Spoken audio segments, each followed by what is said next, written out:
아요, 반갑습니다. 리뷰형입니다. 자, 오늘은 지난 시간에 이어서 영화 기생충의 상징들을 알아보겠습니다. 영화 기생충에서는 대등한 관계보다는 누군가는 위에 있고 다른 사람은 아래에 있는 듯한 관계가 자주 등장합니다. 기득권층이 비기득권층을 무시하는 듯한 장면도 상당히 많이 나오고요.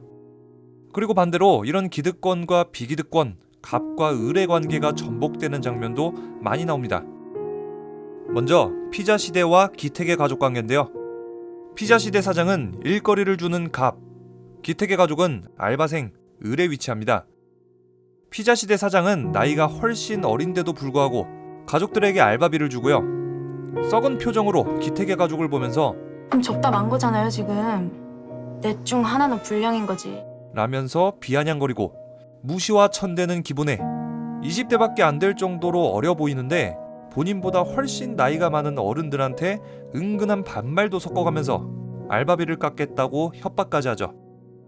하지만 이 관계는 오래 지나지 않아서 역전되는데요. 내 가족의 경제 상황이 조금씩 나아지고 기택의 가족이 피자집에 가서 피자를 시켜 먹는 장면이 나오죠. 피자 박스를 접는 알바생 을의 입장에서 피자를 시켜 먹는 손님 갑으로 갑을 관계가 역전된 겁니다. 기택의 집 앞에서 노상방뇨하는 아저씨도 있었죠. 기택의 가족은 술 취한 남자가 집 앞에 노상방뇨해도 아무 말도 못했습니다. 민혁이 호통치는 모습을 보면서는 그냥 멋있다고만 생각하면서요. 하지만 박 사장 집에 기생하고 돈을 벌기 시작한 이후부터 기택의 가족의 태도는 완전히 달라집니다. 기세 좋게 화도 내고요. 정신 차려 정신 하면서 민혁이 뱉었던 대사도 기우가 따라하죠. 게다가 기우는 아버지와 함께 만취한 아저씨한테 물을 끼얹기도 하고 딸 기정은 이 모습을 촬영하면서 통쾌해하죠. 이제 가족의 살림살이가 조금 나아지다 보니까 매일같이 술 취해서 정신 못 차리는 그 아저씨보다는 갑이라고 생각했고 그만큼 상대적으로 갑이 된 기택의 가족은 당당해지는 거죠. 자, 가족의 태도 변화가 가장 극적으로 나타난 부분은 누가 뭐래도 역시 박 사장네 전 가정부 문광에 대한 자세죠. 영화 초반부에는 기택의 가족 그리고 가정부 문광의 상하관계는 확실했습니다. 문광이 더 위에 있거나 정말 좋게 봐줘야 비슷한 위치죠. 기정은 문광에 대해서 이렇게 평가했습니다. 겉으론 둥글둥글해도 속은 능구렁이. 어쩔 땐 본인이 집주인 행세를 할 때도 있다.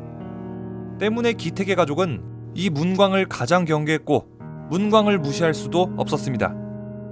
자, 하지만 문광이 쫓겨났다가 실직자의 모습으로 그녀가 비를 쫄딱 맞고 돌아왔을 때는 가족들의 그녀에 대한 태도가 완전히 달라집니다. 충숙은 처음부터 그녀를 무시하는 어조로 대하죠.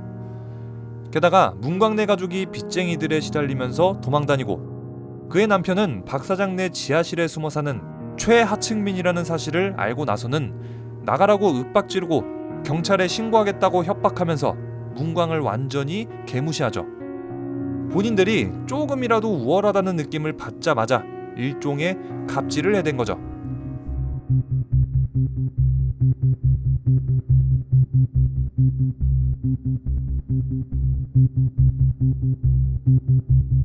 이렇게 기택의 가족 그리고 문광의 갑을 관계는 한순간에 역전되는 듯 했는데 하지만 이것도 오래가지는 못했죠.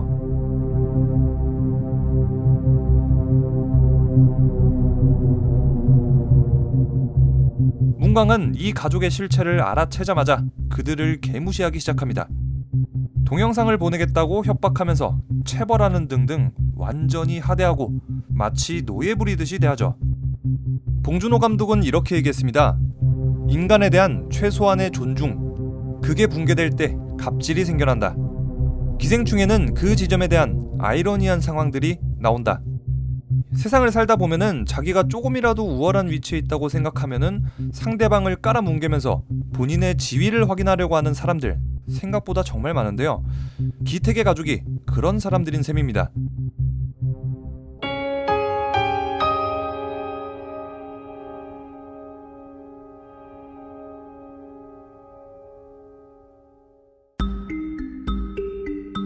기생충의 개체수가 너무 많아지거나 해서 숙주의 영양분을 과하게 흡수하면은 숙주가 죽어버립니다. 숙주가 죽으면 기생충도 죽게 되죠. 이 때문에 기생충들은 자기는 빨아먹고 남은 못 빨아먹도록 같은 숙주를 두고 경쟁하는데요. 기생충의 적은 기생충인 셈이죠. 기택의 가족은 자기들이 위험해질까봐 자신들과 같은 처지의 또 다른 하층민 문광 그리고 그의 남편을 몰아내려고 합니다. 두 가족은 박사장 내 일자리인 가정부 그리고 박사장 내 지하실을 두고 치열하게 싸우는 모습입니다. 자, 기생충은 숙주가 죽으면은 같이 죽을 운명이라고 했죠. 기생충이라고 할 수 있는 기택이 숙주 박사장을 죽이자마자 기택의 가족은 완전히 해체됐습니다. 이렇게 영화에서 기택의 가족은 기생충, 박사장은 숙주로 묘사됐는데 영화를 곱씹어 볼수록 기생충이라는 영화 제목이 정말 잘 어울리죠. 내가 원래 선을 넘는 사람을 제일 싫어하는데. 기택은 우발적으로 박사장을 살해했습니다. 그런데 무슨 이유로 살해했을까요? 이거는 냄새와 직접적인 연관이 있습니다. 박사장 내 가족은 생전 처음 맞는 기택 내 가족의 냄새에 예민하게 반응합니다. 반지하에 살기 때문에 몸에 배어버린 눅눅하고 퀴퀴한 가난의 냄새는 박사장 가족들에게 불쾌함을 줬으니까요. 박사장은 탁자 밑에 기택의 가족이 숨어 있는지도 모르고 냄새가 난다면서 뒷담화를 합니다.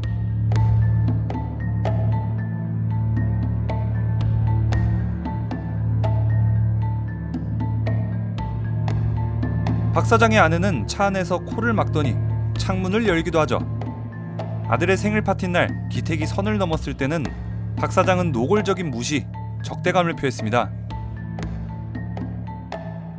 마지막으로 박사장이 코를 막으면서 불쾌해하는 모습의 기택은 순간적인 분노를 참지 못하고 박사장의 심장에 칼을 꽂습니다.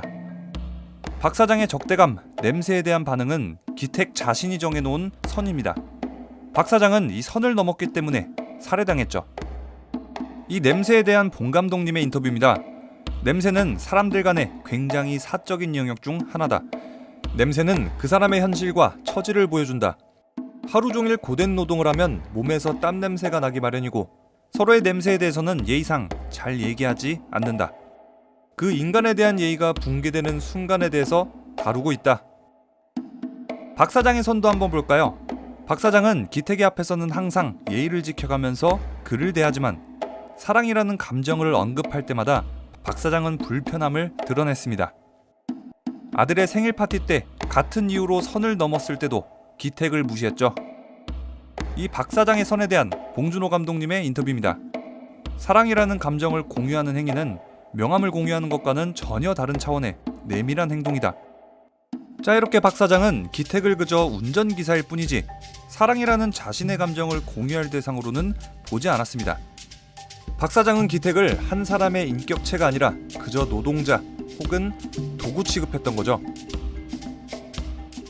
아들아, 너는 계획이 다 있구나. 처음 기택의 가족들에게는 계획이 있었습니다. 상류층으로 올라가기 위한 그럴싸한 계획. 하지만 그들이 처음 세웠던 계획은 그건 엄연한 범죄입니다. 잘못된 계획은 결국 아무짝에 쓸모없는 계획.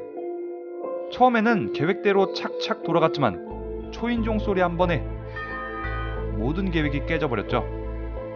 가족들은 계속해서 기택에게 계획을 묻습니다. 이때 기택은 체육관에 무기력하게 누운 채 무계획이 최고의 계획이다 라고 말하죠.